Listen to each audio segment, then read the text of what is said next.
근로복지공단 대구병원교회 성도 여러분, 평안하셨습니까? 병원 사정을 인해서 영상으로 예배드리게 됐습니다. 이제 같이 7월 첫 주일 예배를 하나님 앞에 드리겠습니다. 같이 기도드리겠습니다.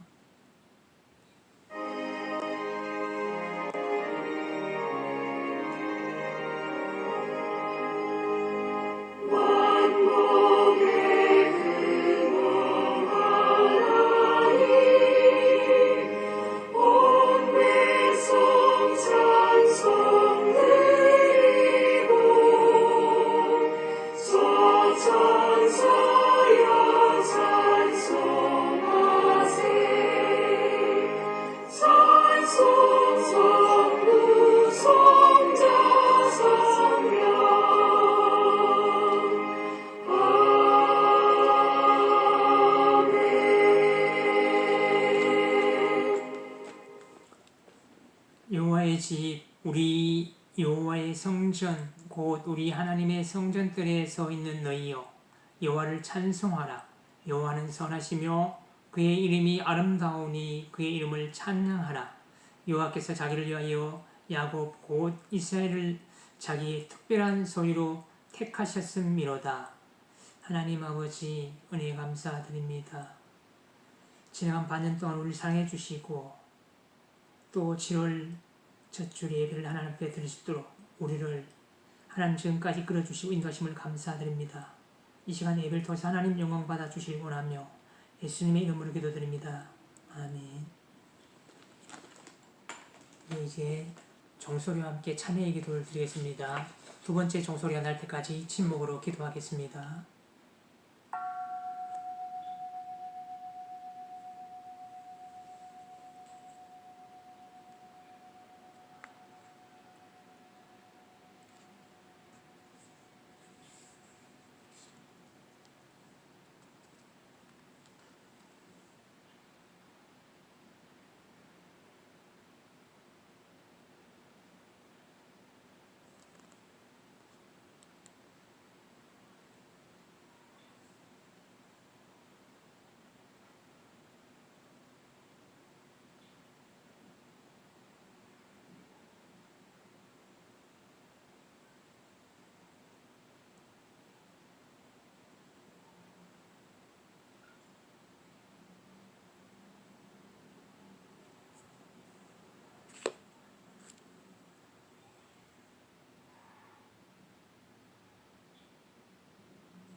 맑은 물을 너희에게 뿌려서 너희로 정결하게 하되 곧 너희 모든 더러운 것에서와 모든 우상 숭배에서 너희를 정결하게 할 것이다.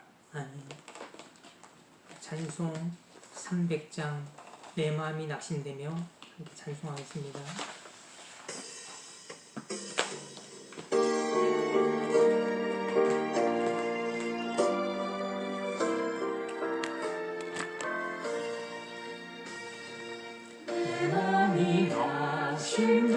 낙심되며 본심에 눌릴 때 주께서 내게 오사 위로해 주시네. 가는 길 캄캄하고 괴로움 많으나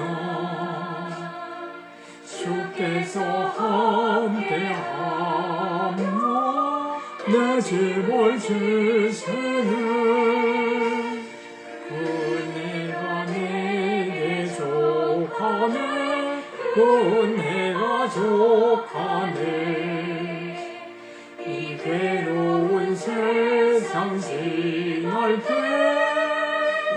그네가 족하네. 희망이 사라지고 진노날 보일 때 주 내게 속삭이며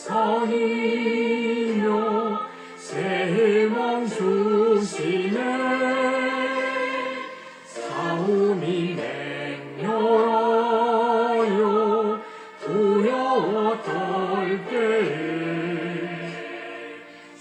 위의 왕이 되신 주 음성 돌리네.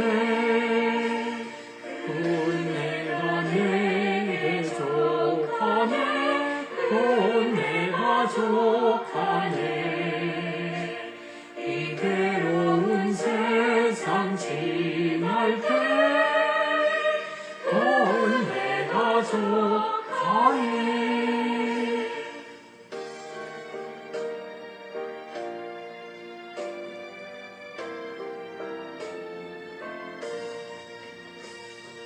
강민이 가득 차고 눈물이 흐를 때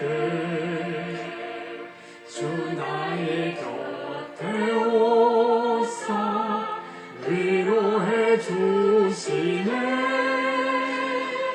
환난이 닥쳐왔어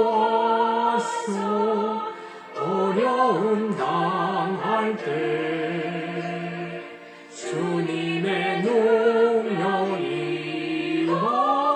원수를 이기네. 내가 내게 족하네. 내가 족하네. 이 괴로운 세상 지낼 때 내가 족하네. 아멘. 이제 오늘 하나님의 말씀 복음서 말씀 마가복음 6장 7절에서 13절 말씀 봉독하겠습니다.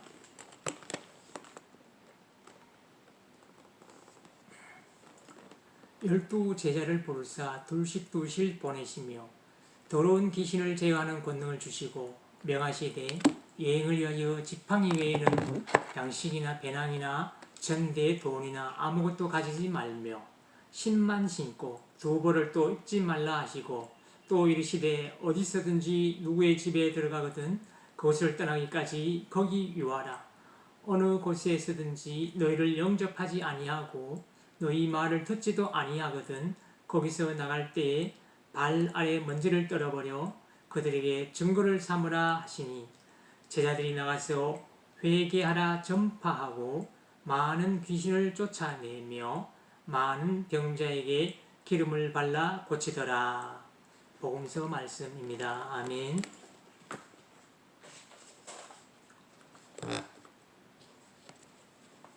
네, 오늘 마가복음 6장 7절 13절 말씀 가지고 열두 제자 파송이라는 제목으로 하나님의 말씀을 나누겠습니다. 근로복지공단 대구병원교회 성도 여러분 한 주간 평안하셨지요? 저는 노래를 잘 못합니다. 근데 노래만 잘해도 고향에서 환영받는 어린 친구가 있지요. 아직 중학생인데 자기 고향에 자기 이름으로 된 길이 있습니다. 또 축구 선수 박지성 아시죠? 박지성도 자기 이름으로 된 길이 있지요. 대부분 사람들이 성공하고 고향으로 돌아가서 환영을 받는데 그렇지 못한 사람도 있습니다. 목사도 자기 가족에게 인정받기가 참 힘듭니다.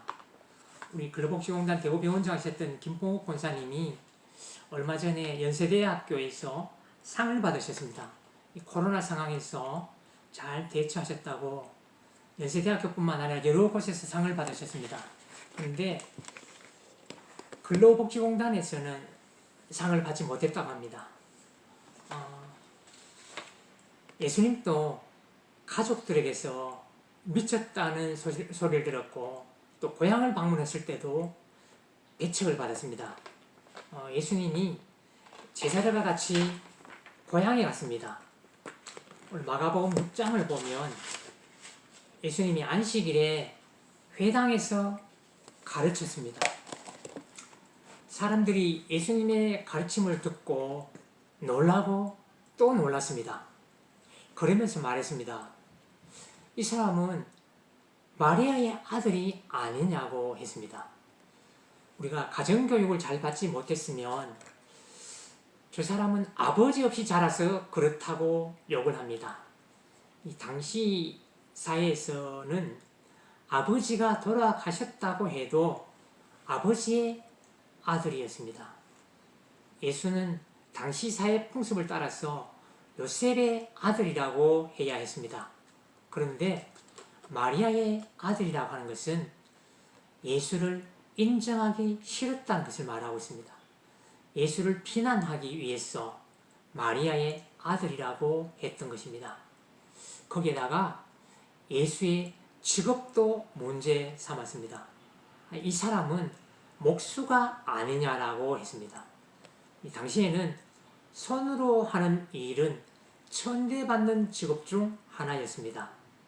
우리나라에서도 예전에 짐승을 잡는 사람을 백정이라고 멸시했던 것처럼 이 목수는 존경받는 것이 아니라 사람들로부터 천대받는 직업이었습니다. 또 그 형제들은 야고보, 요셉, 유다, 시몬이 아니냐고 했습니다. 이 유다는 유다스를 쓴 사람입니다. 우리가 그 형제들도 다 알고, 그리고 그 누이들이 우리와 함께 살고 있다고 했습니다. 이 예수님은 고향에서 환영받지 못했습니다. 그래서 이런 말이 있습니다. 예언자는 고향에서 대접받지 못하고 의사는 아는 사람을 고치지 못한다고 했습니다. 의사가 아는 사람, 특히 자기 가족을 교육하기가, 자기 가족을 고치기가 제일 힘들다고 합니다. 당시 속담에도 이 똑똑한 철학자들이 다른 사람들에게는 인정받는데, 다른 지역에 가서 인정받는데 고향에서는 인정받지 못하고 어려운 생활을 한다고 했습니다. 그래서 예수님도 고향에서 아무 능력도 행할 수 없었다고 했습니다. 믿음이 없는 곳에서는 이적을 행한다는 것은 예수에 대한 비난으로 이어지기 때문이다. 예수님이 귀신을 쫓아내면 오히려 귀신의 힘을 빌려서 귀신을 쫓아냈다고 하기 때문에 예수님은 고향에서 이적을 행하지 않았습니다. 예수가 이적을 행하는 것을 사람들이 믿게 하려는 것인데 예수는 목수에 불과하다고 믿는 사람들에게는 이적 행하는 것 자체가 아무런 의미가 없었기 때문입니다. 그래서 몇 사람만 고쳐 주었습니다. 예수님 제자들과 같이 고향에 내려가셨는데 이 예수를 인정하지 않기 때문에 예수님은 12제자를 불러 모았습니다. 그리고 예수님 자신을 대신해서 12제자를 파송했습니다. 둘씩 짝지어서 파송을 했습니다.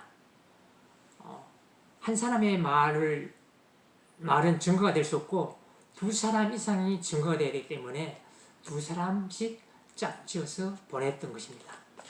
제자들에게 예수님은 더러운 귀신을 제어하는 권세도 주셨습니다.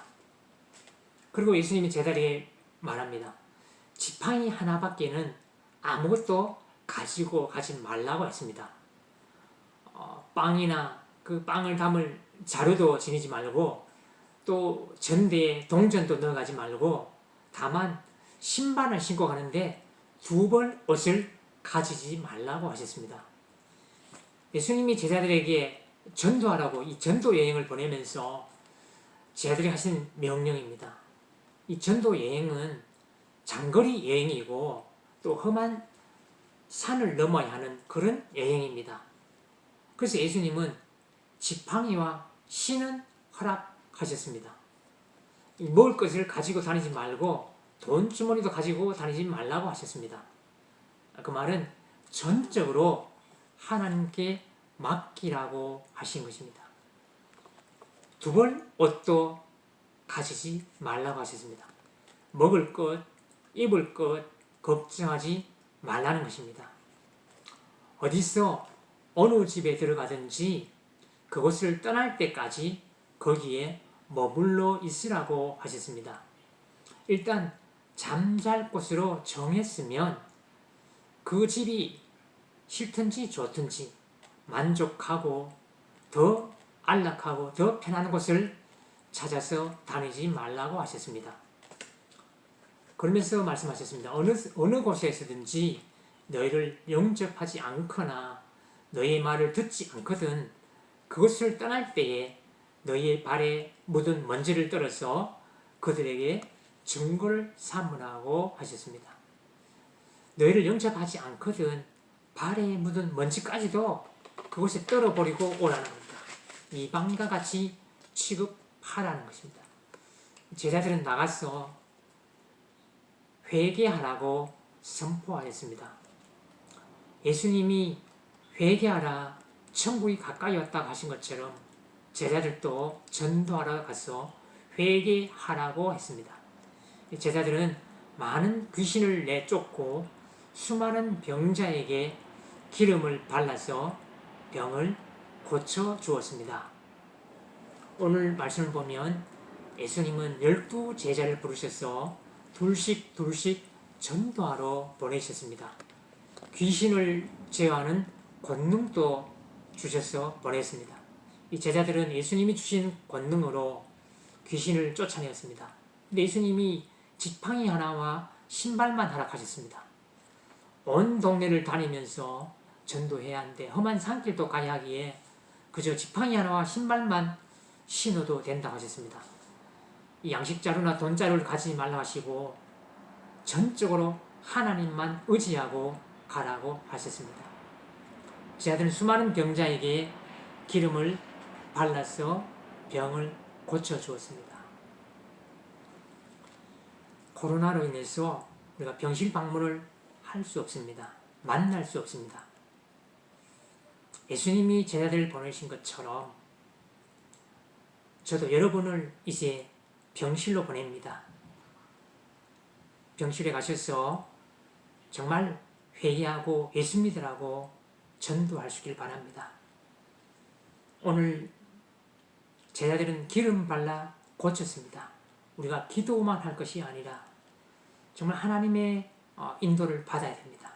성령의 인도를 따라서 성령이 감동을 주실 때에 저 사람은 예수 안 믿을 거야가 아니라 누구든지 하나님이 복음 전하라 한다면 그 사람에게 전도하는 한 사람 한 사람이 되길 바랍니다. 나를 자랑하는 것이 아니라 예수를 자랑하는 한 주간이 되길 바랍니다. 기도하겠습니다. 하나님 아버지, 예수님이 12 제자를 불러서 파송한 것처럼 이제 우리 글로복지원단 대구보원교회 성도들이 영상을 통해서 만나고 있습니다. 하나님의 말씀을 듣고 각자의 병실에서 처한 곳에서 하나님의 말씀을 전하는 제자를 사명을 감당해 나가는 모든 성도들이 될 수 있도록 하나님 은총 베풀어 주시길 원합니다. 예수님 이름으로 기도드립니다. 아멘. 우리 사도신경으로 신앙을 고백드리겠습니다. 나는 전능하신 아버지 하나님 천지의 창조주를 믿습니다. 나는 그의 유일하신 아들 우리 주 예수 그리스도를 믿습니다. 그는 성령으로 잉태되어 동정녀 마리아에게서 나시고 본디오 빌라도에게 고난을 받아 십자가에 못 박혀 죽으시고 장사된 지 사흘 만에 죽은 자 가운데서 다시 살아나셨으며 하늘에 오르시어 전능하신 아버지 하나님 우편에 앉아 계시다가 거기로부터 살아있는 자와 죽은 자를 심판하러 오십니다. 나는 성령을 믿으며 거룩한 공교회와 성도의 교제와 죄를 용서받는 것과 몸의 부활과 영생을 믿습니다. 아멘. 이제 찬송 517장 1절만 하도록 하겠습니다. 가난한 자 돌봐주며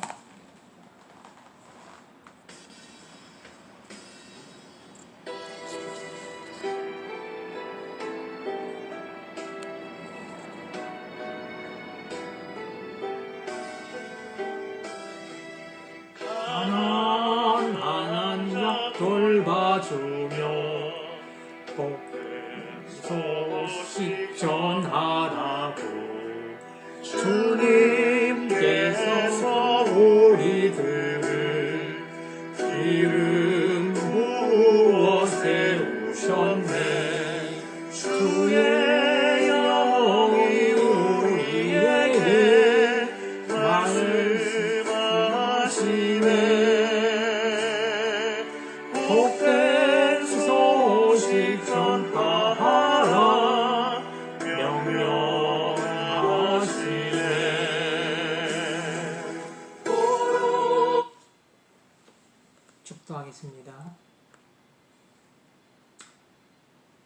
작고 천한 이 땅에 오셔서 십자가의 피를 주신 우리 주 예수 그리스도의 은혜와 하나님 아버지 크신 사랑과 성령의 감동 감화하심이 참으로 주의 말씀을 따라 주의 복음을 전하기를 원하는 사람 모든 하늘에게 능력을 함께 해주시고 또 가족들에게 근로복지공단 대구 병원에 영원히 함께 해주시기를 간절히 축원합나이다. 아멘.